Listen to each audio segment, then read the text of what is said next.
Cercetează cât adevăr se ascunde în spatele celor mai răspândite mituri medicale.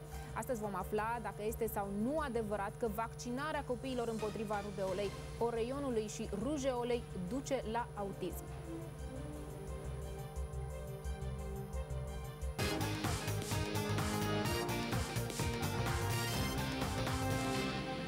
Bine ați venit la Dr. Mit!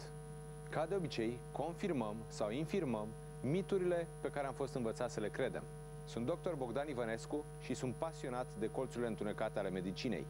Pun sub reflector cele mai populare mituri medicale, iar astăzi vom afla dacă vaccinarea duce la autism. Fiecare pas pe care îl vom face pentru a ridica vălul de pe acest mit va avea 4 variante de răspuns, dintre care una singură este corectă. Alegând-o de fiecare dată pe aceasta, vom afla care este realitatea. În 1998, un articol ce a fost publicat de către o respectabilă revistă medicală a declanșat o adevărată groază printre părinții ai căror copii au fost vaccinați sau urmau să fie vaccinați cu un vaccin trivalent împotriva rujeolei, oreionului și rubeolei, popular cunoscut ca vaccin ROR. Acest articol arăta că vaccinarea ROR duce la autism. Ca să vedem dacă acesta este sau nu adevărul, haideți să aflăm câteva lucruri care ne vor ajuta în a descălci acest mit. În primul rând, ce este autismul? Este o afecțiune cardiopulmonară, o afecțiune a dezvoltării neuronale, o boală de piele sau o boală a sistemului osos? Răspunsul corect este 2. Autismul se datorează afectării dezvoltării neuronale manifestate la copii prin tulburări de interacțiune socială și comunicare și adesea prin comportament repetitiv. Pentru că am amintit că mitul a fost creat de către un studiu clinic, ale cărui rezultate au fost publicate într-o revistă de specialitate, haideți să vedem ce presupune un studiu clinic. Abordarea de patologii irelevante subiectului, un lot de pacienți relevant statistic, un lot de pacienți aleși aleator, niciuna. Știu că vă este clar că răspunsul corect este al doilea, deoarece relevanța statistică este vitală într-o asemenea analiză. Dar câți pacienți ar compune un lot relevant statistic? Vorbim de zeci de pacienți, sute, mii sau zeci de mii?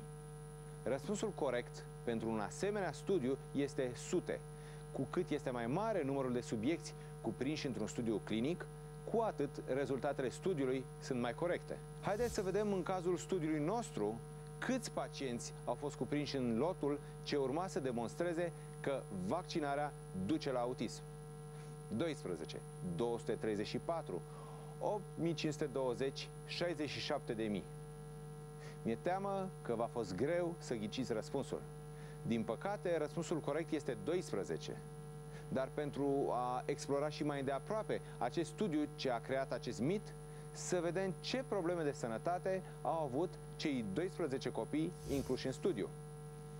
Tulburări gastrointestinale, afecțiuni musculare, afecțiuni dermatologice, sindrome neuronale.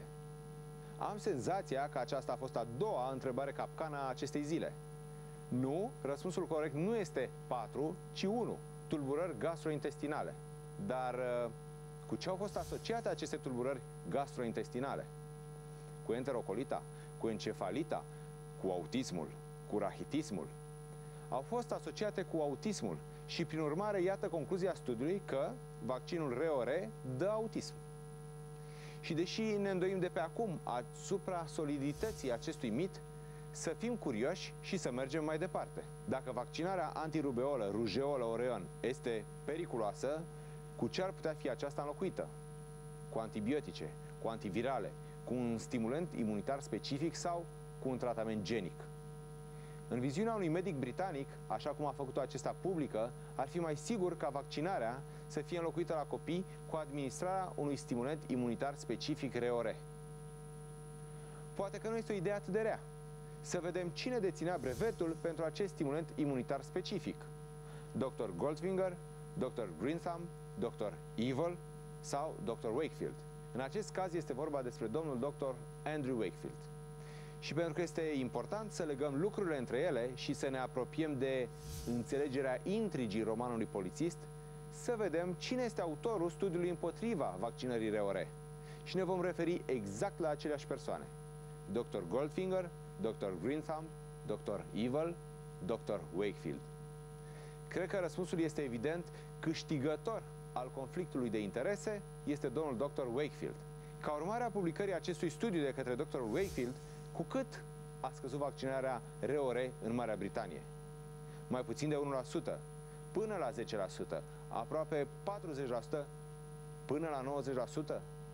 Răspunsul corect este că aproape 40% dintre părinții din Marea Britanie au refuzat vaccinarea ROR a copiilor lor.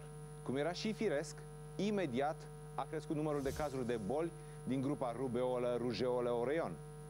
De câte ori s-au mulțit cazurile de boli ROR? De 2 ori, de 3 ori, de 13 ori, de 37 de ori. Din nefericire, cazuistica s-a înmulțit de 37 de ori, notându-se totodată și primele decese din 1992 până în anii 2000.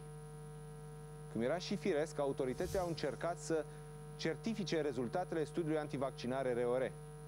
Aceasta a adus la descoperirea unor foarte mari probleme legate de studiu în sine. Care au fost principalele nereguli descoperite de către autorități în legătură cu studiile doctorului Wakefield? Falsificarea de date, interpretări false, declarații mincinoase ale martorilor sau toate? Începe să fie clar. Toate aceste probleme grave au fost descoperite în cadrul studiului împotriva vaccinării ROR.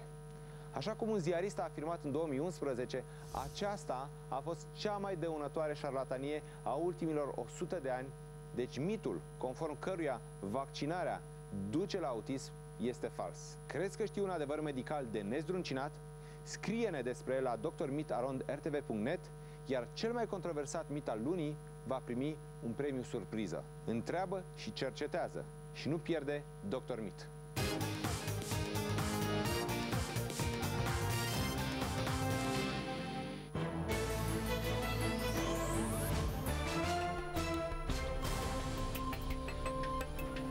Bun găsit la jurnal, vedem împreună cele mai importante informații ale acestei ore.